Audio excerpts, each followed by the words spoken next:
Hi, I'm going to talk about The Ninth Reign by Jen Williams. It's a trilogy. So the second book is this one, The Bitter Twins, and the third one that I'm currently reading is The Poison Song. So we have three different species in this world. We have humans, and they are, they're human. The one thing that's different is that some people, only women, are born with this magical ability to create green fire, and they are called fell witches. And this is considered to be a very evil magic. So they are kind of abandoned by their families and pushed into this prison-like monastery where they are kept in cells, and their lives are pretty sucky. They suck, and they can't create the fire from anything.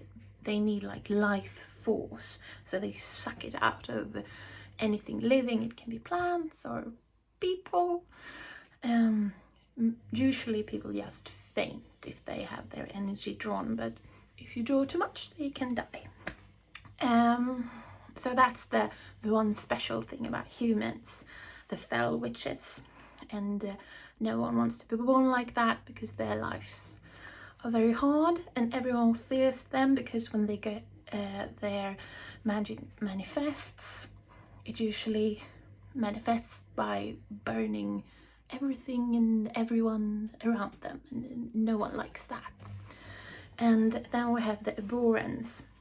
They are an elf-like species. The one common thing appearance-wise is that they are very tall, they're very beautiful, they have their long lives, and their eyes are the color of deep blood.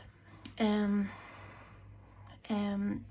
they have this godlike figure, a huge tree, whose name is like Yggdrasil or something. Can't really pronounce it. He's their tree father, their life giver. So they drink his sap, and that's what gives them this long life. But we have this third species, the worm people. And the worm people have this, they are the antagonists in this story. They are like, they want to take over the entire world for their own agenda, and you don't know what that is. So they have flying ships, so they fly over the continents, and they drop these monstrous creatures down on the planet. It is like spider mothers that have like beetles that attack people and make them drones. We have these huge maggots that poop out like varnish, so entire cities are drowned in this varnish, and it it goes hard in a couple of minutes. So if you're stuck in that, you're done. You're screwed. You're done.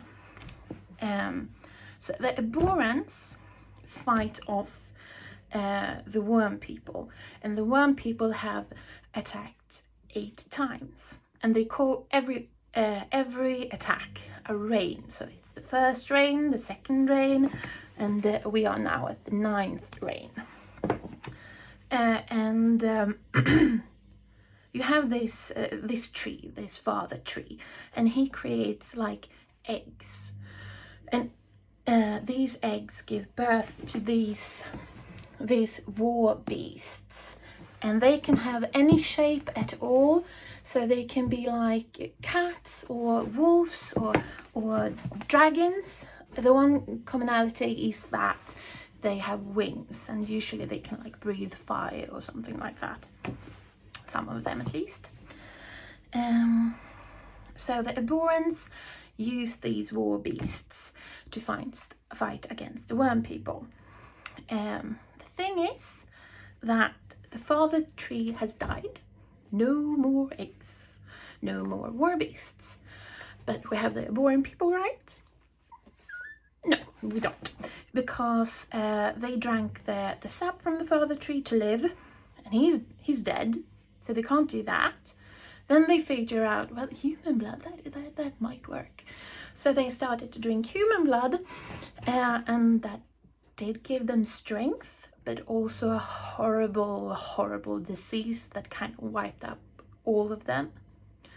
And so the relationships between the Borans and the humans are very shattered, because, well, the Borans were their heroes, their saviors, and they started to mass slaughter humans and eating them. So we have this, and this is where we start the book. So we have this world that has been plagued by the worm people. Their saviors, the human saviors, has turned into their nightmares, and they are almost all died out. Only a few still live. The father tree that gives the war beasts, he's dead, and the worm people hasn't been seen for a few hundred years. But you can still see, like, the ship, these flying ships. The remnants of them are like scattered along the ground, or some of them still hang in the sky like a second moon. So you don't forget them, but they come like shadows of memory. So these pieces of worm people poison the land. So vegetation and animals get corrupted, and they become huge and distorted and evil. And we also have these light beasts that walk around hauntingly, and if you touch them, your inside gets turned on your outside, so you go. So they said, this is what I mean with that dystopian word. It's a sad reality. And the people always live in fear that the worm people will come back. And the next time they come in the 9th reign, they will be kind of screwed. It will not be a happy time, not happy at all. So of course that's what's going to happen.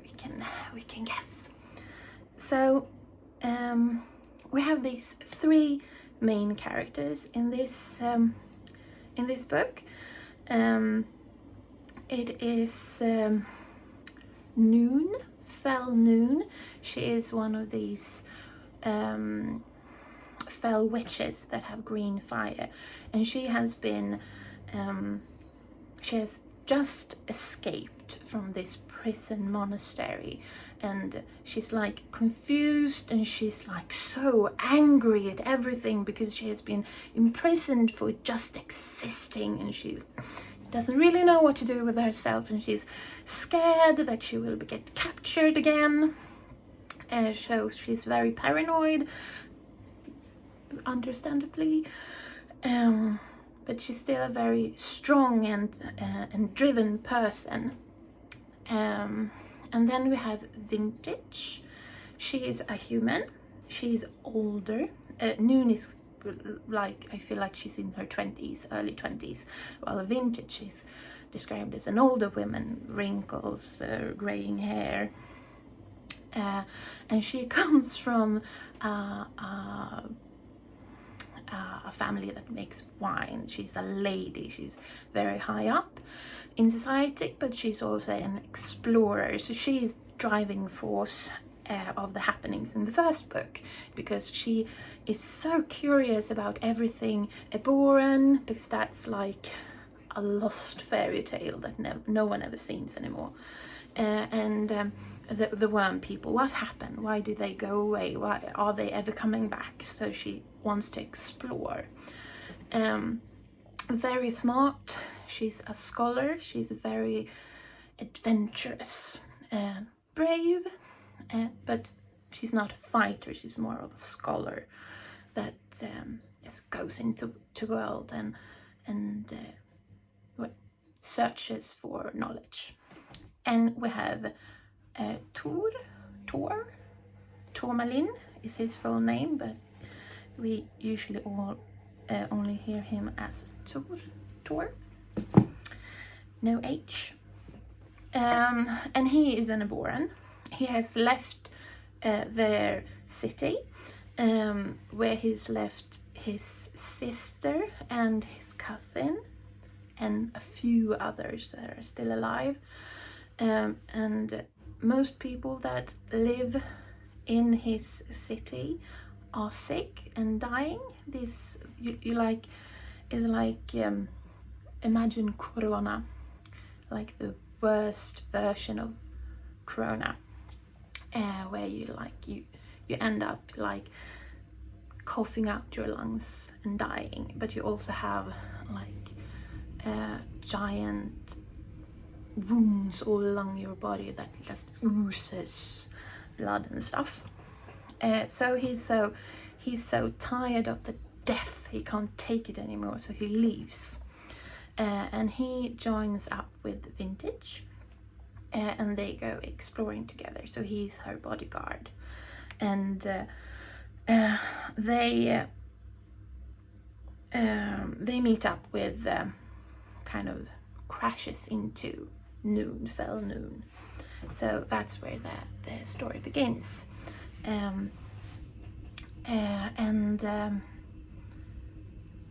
I can't really give away too many input of what's happening after that, because it would be spoiling. But that's the beginning of the story. Of course, the book is called The Ninth Reign, so you can imagine what's going to happen. What I like about this story is it's very different. This author has a tendency to write very complex stories. The characters are all very nuanced, you really feel for them, and even the bad people, they are not just bad to be bad. I can understand them. I understand why everything went wrong. I understand what drives them. I understand why they make the decisions they do. I just think they suck for making those choices. So it's all very nuanced and rich, and the world is like so creatively written. It's very impressive. What I don't like so much, or well, the thing I'm struggling with when I read is at times it's so very depressing, because it is a dystopia, even though it's a fantasy. So the world is dead, and sometimes it feels like there's no hope, and it can, when it's dark, it's pretty dark. So and I think this book is the darkest. This is the second book, and I thought that one was darker than the first one. And I did mention that there were some science fiction themes. I'm usually not a fan with involving that in fantasy stories, but it works in this one. And that doesn't come into play until this one, even if you can kind of suspect it in the first book. So I really recommend this book series. Jen Williams has written some other books too. She's a really great author, and she has this special tone to her books that is, I think her first series is called the Copper Trilogy, and the Copper Promise, whatever. It's the same flavor. So if you like one of these, you will probably most likely like the second one.